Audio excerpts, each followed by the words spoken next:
So I, 17, female, was recently contacted by my mother after 10 years of no contact. She put me up for adoption when I was 7 years old, and thankfully I was able to find a family willing to take me in. And for the sake of clarity, while I'm narrating what happened, I'm going to be referring to my biological mother as Rebecca and my adoptive parents as mom and dad. Rebecca had me with my biological father when she was probably around 20 years old, and she had to drop out of college because of me. But my biological father completed his education and they got married right after he graduated. When I was around 3 years old, he was diagnosed with leukemia and he passed away shortly after I turned 7. But I guess the process for giving up my custody had already started a long time before my biological father passed away. Because my mother gave me away and I moved in with my new family literally just one day after my dad passed away. I remember it as clearly as yesterday, even today, in spite of the fact that 10 years have passed since then, just because I was so upset and confused about what was going on.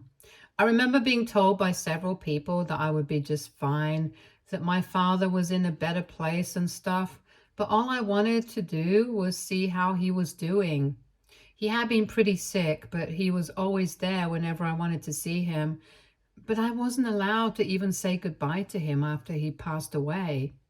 I barely even had time to register and process these things when my new family showed up the day after my dad's demise, and my mom told me that these people were going to take care of me for a couple of days.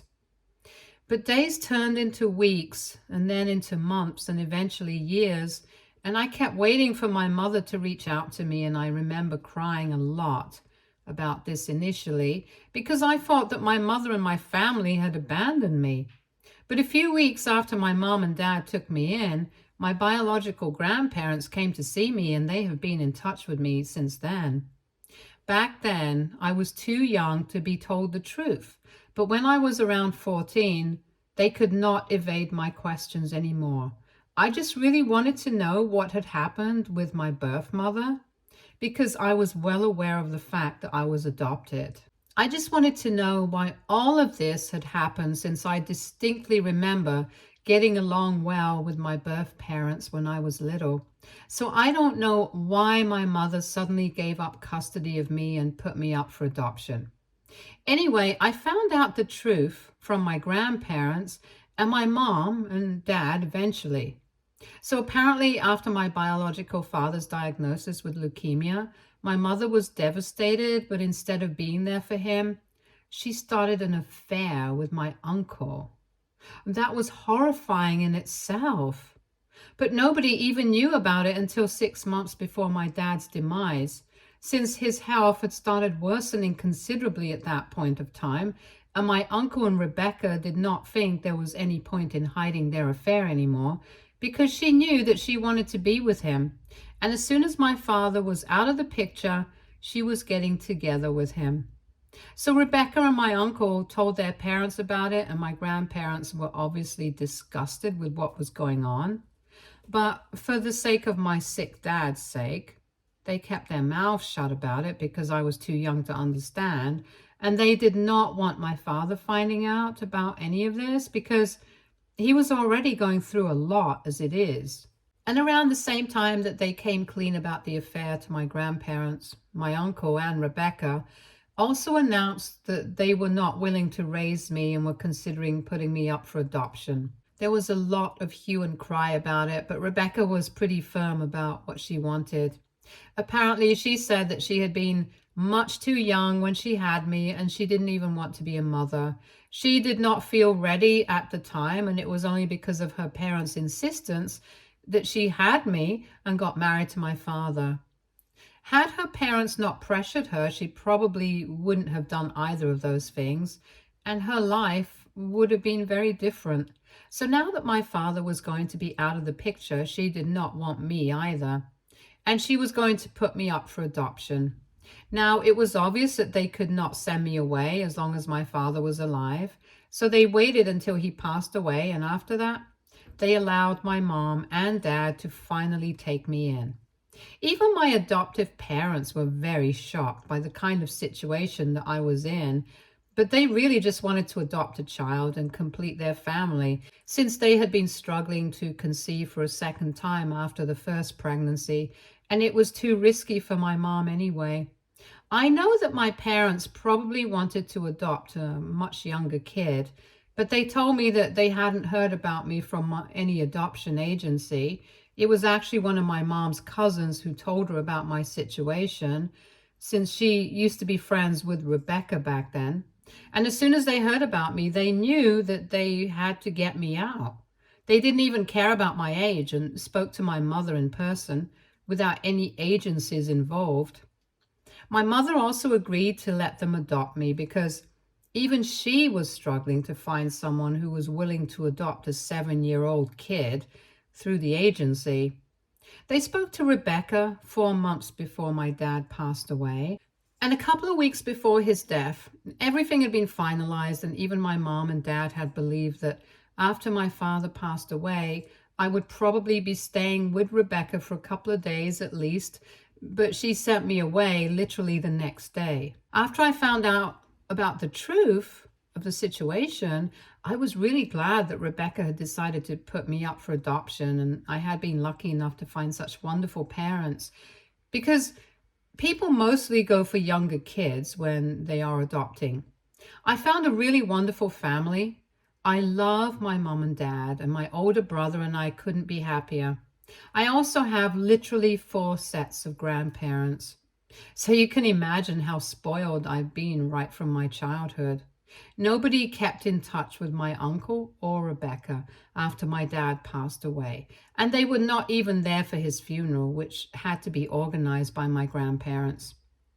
I was there because it was a very somber situation, and I was already going through a very confusing phase. So they thought it would be better for me to settle into my new life until they reintroduced themselves. After finding out the truth about why I had been put up for adoption and why Rebecca did not remain a part of my life, I had thought that I would feel unwanted, or at least a little upset about it. But I mostly just felt relieved that I did not end up spending life with my biological mother, and I found my way to people who actually wanted me. I'm 17 now. I'm starting college in a couple of months, and I barely even think about Rebecca or my uncle or what they have been up to. But for the past couple of days, I haven't been able to stop thinking about them because she reached out to me on Instagram to ask me if I would be willing to meet with her and mend things. I have a public account, and it's obviously not difficult to find me, but I couldn't understand why she was reaching out to me after so many years. So before I agreed to anything, I decided to ask her why she wanted to mend things with me all of a sudden. Then she sent me a long and heartfelt message about how so much time had passed, but even now she regretted her decision to give me up and prioritize her life with my uncle instead of her commitment as a mother. She said that she knew it was not her place to demand that I come back to her as her daughter, but she at least wanted me to know that she was not all wrong here. And the only mistake that she had made was that she had committed to a lot of things when she was too young to understand the repercussions of it. There was a lot of pressure on her, and that's why she had made a lot of bad decisions. But she never regretted having me. Regardless of what my family might have told me, she was just not ready to be a mother, and she wanted to make things right with me. And after thinking about it, I decided to say yes because I was just curious. I did not tell my parents or my grandparents about it. I just went ahead and met her. Only after I met her did I realize that she was not asking me to meet her only because she wanted to make things right with me. She needed my help. I should have realized that earlier, but unfortunately, I have a tendency to try and see the good in everyone, even someone like Rebecca. Anyway, we met for lunch 2 days ago, and initially she seemed very warm and cordial with me. She tried to explain her side of the story, telling me that her parents insisted that she had to marry my father, drop out of college, and take care of me and stuff like that. and she just wasn't ready for any of it. But she had to do it because her parents insisted on it. She later on started feeling very suffocated in her marriage, and the news of her husband's diagnosis was the last straw for her, which is why she was driven to have an affair.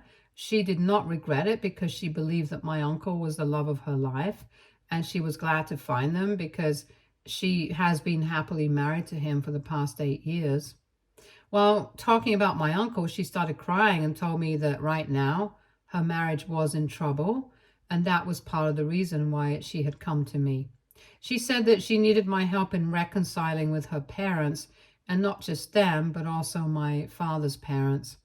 Because after she gave me away for adoption without even telling them, they had cut her off for the last 10 years and had nothing to do with my uncle or her.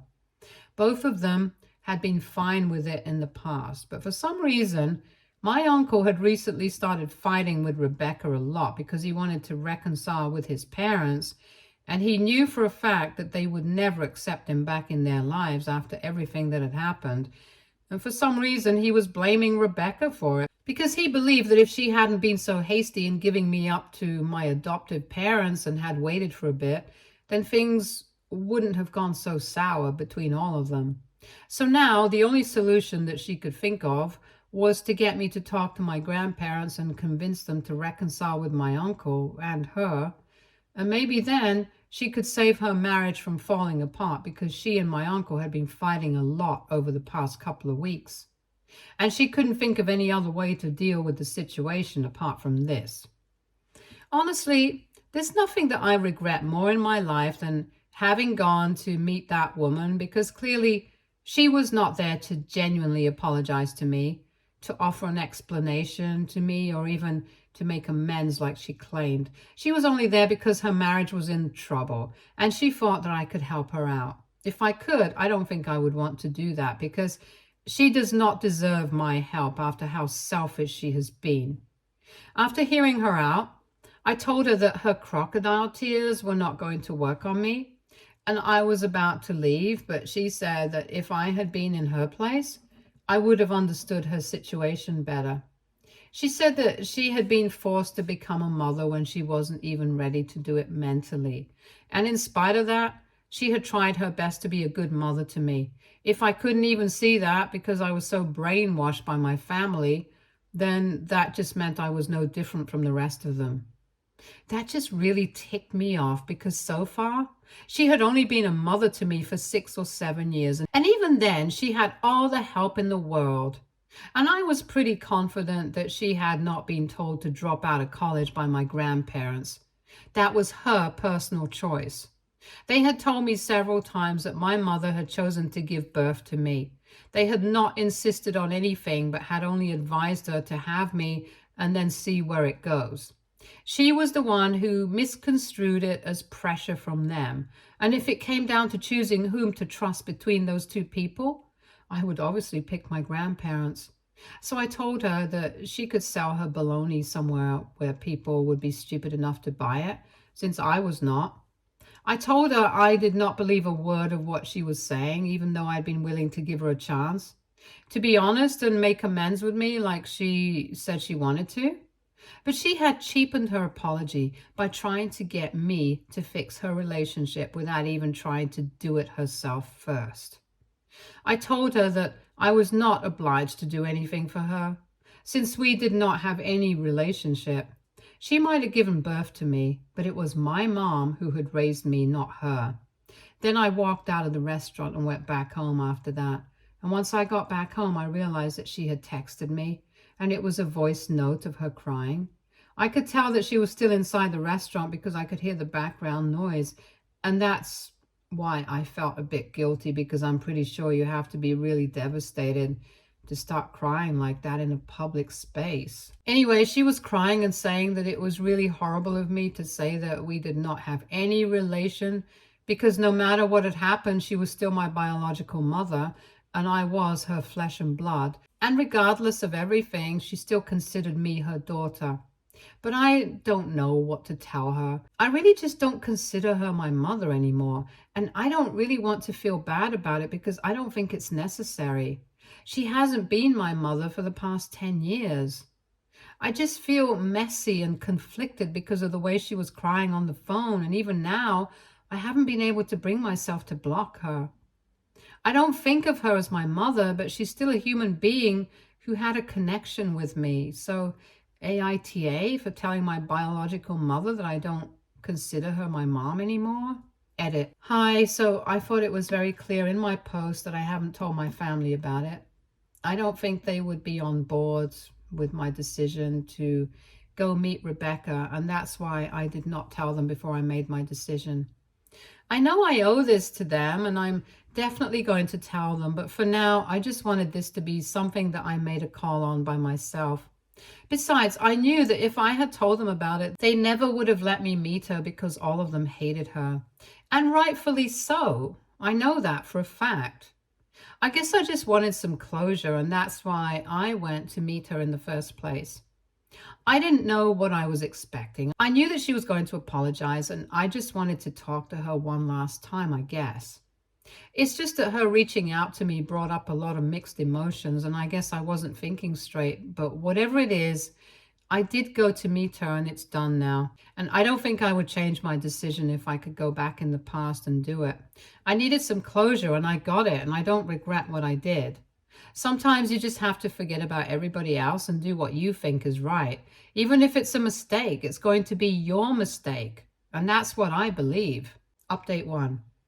I finally told my family that I had gone to visit Rebecca, and just as I had expected, they were not happy about it in the slightest. I met her last week and I blocked her a couple of days back after she kept relentlessly bombarding me with texts and phone calls, demanding that I speak to her again and give her a chance to explain herself. I didn't know what she was going to say to me, but I didn't even want to find out anymore. I met her once and got my closure, but that's all that I needed from her. And it's not like she genuinely wanted to speak to me and make things right. She just needed my help, and I'm pretty sure that's the reason why she's even contacting me after the fight that we had at the restaurant. Anyway, I didn't want to speak to her again, and I knew that it was about time that I told my family about our meeting as well. So I sat them all down today, my parents and all my grandparents, and I explained everything to them.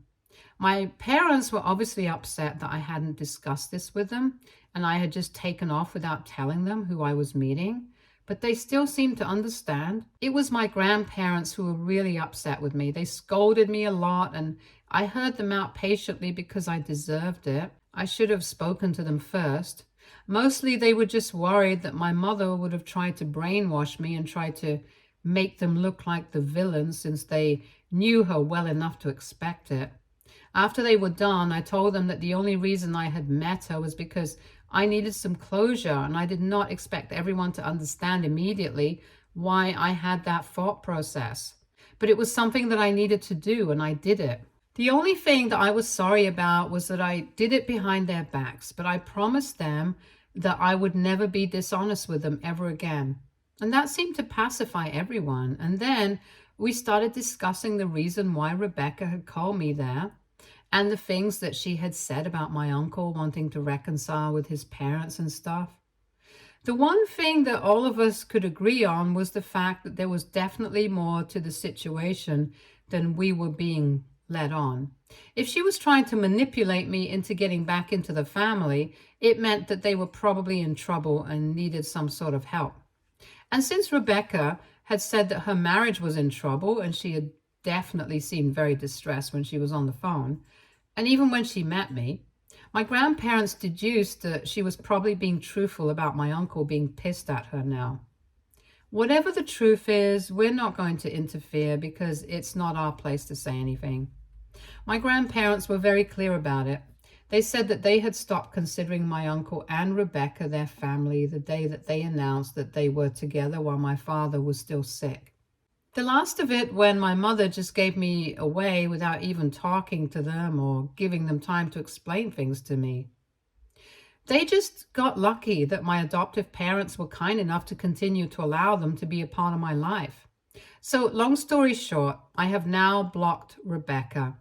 No matter what happens after this, I'm not going to be speaking to her again. I know that she's quite desperate to talk to me, since the last few messages that she sent me were begging me to talk to her and telling me that her marriage was falling apart and so was her life, and she desperately needed me right now. I felt really guilty ignoring all of that, but honestly, what does she even expect me to do? Even if I wanted to, I really don't think that I would be able to get my grandparents to speak to her or my uncle. If I was in their place, I wouldn't want to speak to them either. So it's completely fair for me not to want to interact with her anymore. I know that she can just make more accounts and keep trying to get to me, but it's not going to work. So I have decided that if she tries to reach out to me again, then I'm going to tell her that I'm not interested.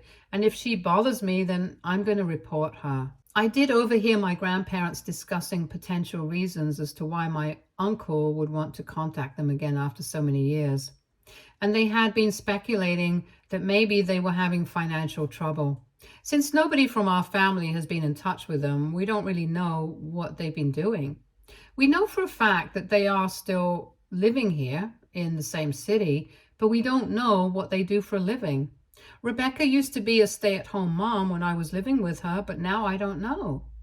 But one thing is for sure, if my grandparents are right and Rebecca and my uncle are actually trying to reconcile with my grandparents because they are in financial trouble, I will know for a fact that they don't even deserve the bare minimum respect that they receive from other people, because it is just disgusting human behavior.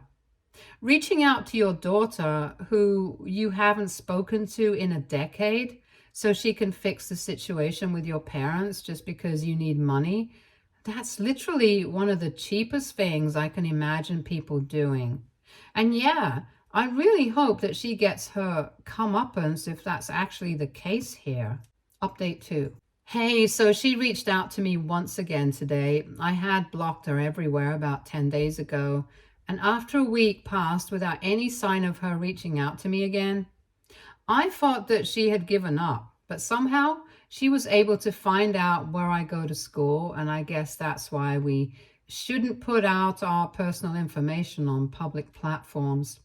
It was a lesson learned the hard way, but anyway, when I started walking back home from school today, she showed up on my way out of absolutely nowhere, and I was pretty taken aback.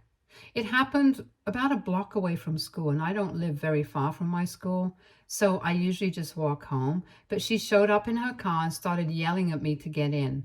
I told her I was not going to get into her car because I did not trust her, and I said that if she insisted or tried to create drama, then I would start screaming right there in the middle of the street, and then she would be done for. She just told me she was not here to fight with me or bother me.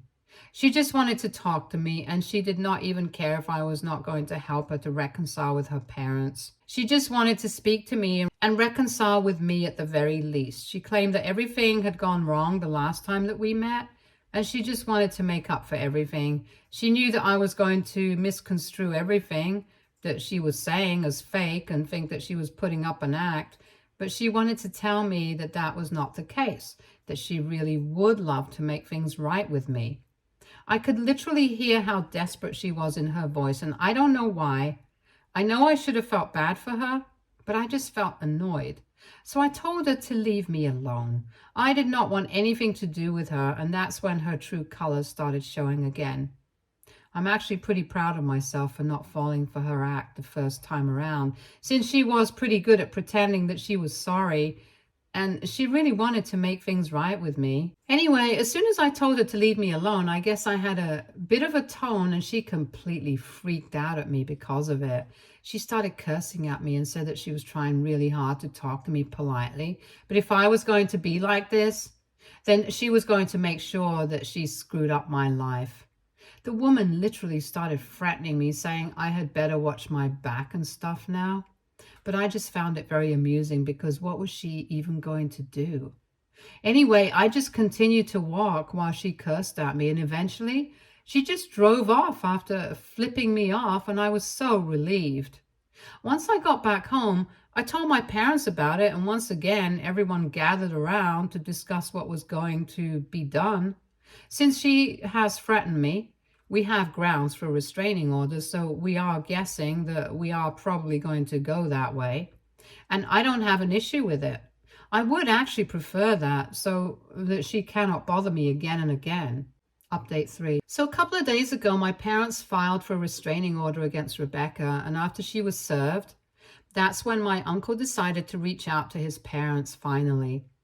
And just like they had predicted, it was obviously because of money. They had been running a confectionery together for the past couple of years, but it has not been doing well for the last few years. So they were in desperate need of money, but they knew that if they reached out to their parents directly, it would not work. And that's why they came up with this whole act. But unfortunately, Rebecca lost patience with me and it screwed everything up for them. So who knows? They might even get divorced because of this, and I'll be the happiest person if that happens. My uncle is still trying to suck up to his parents, trying to get them to give him some money, and keeps saying that he has nothing to do with the way Rebecca behaved with me. But as their only son, he deserves to get some help from them. Rebecca, on the other hand, is taking a very strange approach and has decided to be as nasty as she possibly can to her parents and me, and has been talking crap about us online without any fear of the consequences. All that's doing is making our case stronger, so I hope she continues. We are pretty positive that we are going to be able to get the restraining order against her because it's pretty obvious that she is unhinged now. I don't even know why she's fighting it, because the other day she made it pretty clear that she wants nothing to do with me. Anyway, it doesn't matter in the first place because I'm going to be leaving for college in the fall, and I don't think it's going to be likely for her to show up there since she's struggling with money. And regardless of whatever happens, my parents and my family are always going to be by my side, so I don't really think that I have anything to worry about. Stay tuned for more stories from our girl relationships.